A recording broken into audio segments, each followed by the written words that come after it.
Andy, quick turnaround again, back on the road tomorrow. What are your thoughts on Spennymoor, first of all?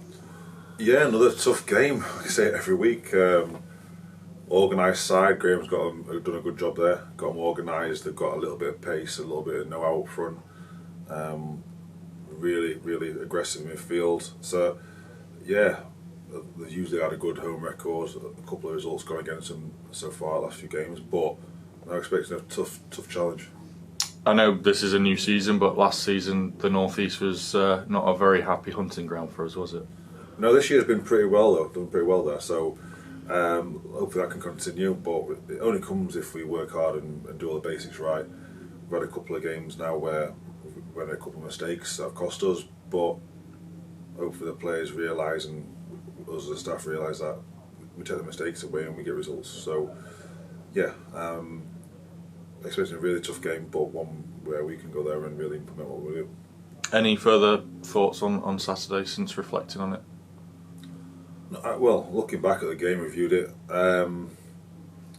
Radcliffe came to spoil, and they did that well.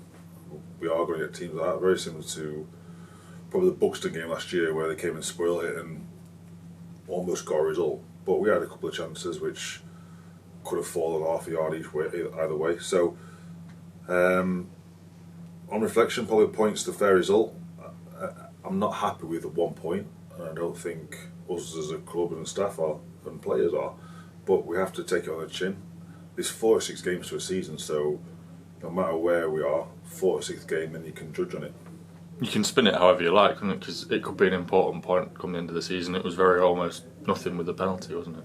I mean, great save from Ross. Ross has been fantastic, and that's 10 clean sheets in 15 games, which is so good. Like, you look at the players, and I know people think that sometimes it's a negative way of football by me saying I set out not to lose.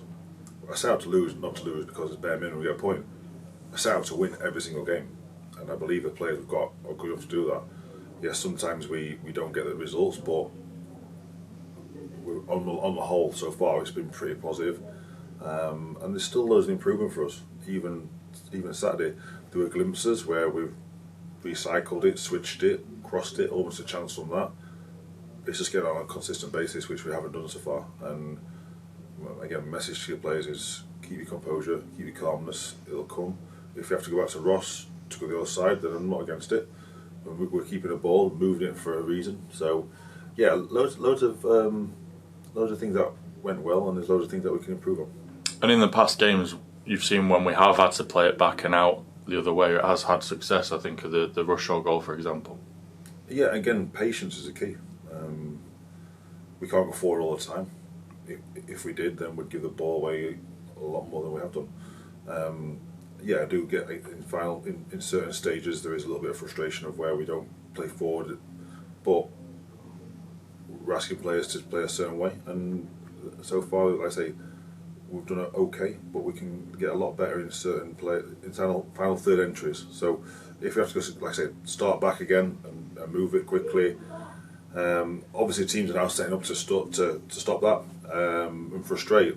At times, you saw 11 men behind the ball on Saturday, where it's frustrating because we've got one centre half on the ball and every other player's man marks because they've got an overload. So it's about trusting each other, and again, big word for each other as players and staff is trust each other with the ball, because when you move the ball quickly and with a tempo, then you cause teams problems.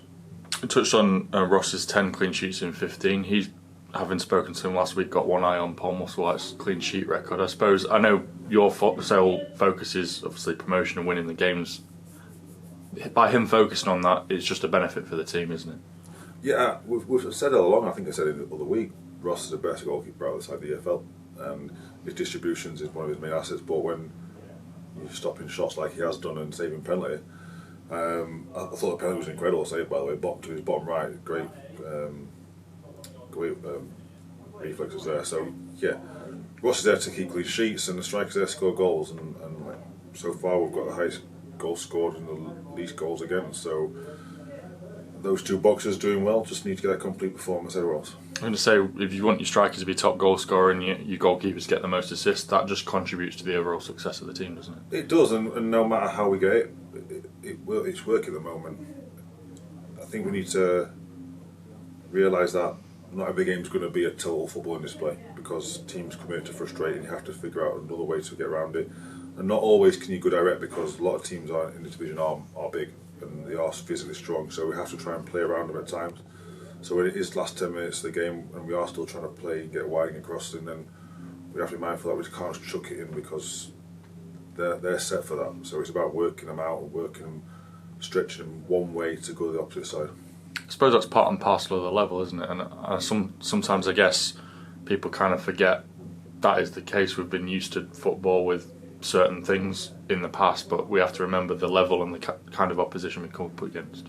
Yeah, I keep saying, and the distances aren't too big now. You've seen some cup upsets where non-league National League North teams are beating National League sides. It's because the gap's getting smaller, and when opposition managers do set up to be broken down, then that's tough, because I think you see it in a lot of Premiership games where the big boys go and the other teams sit in.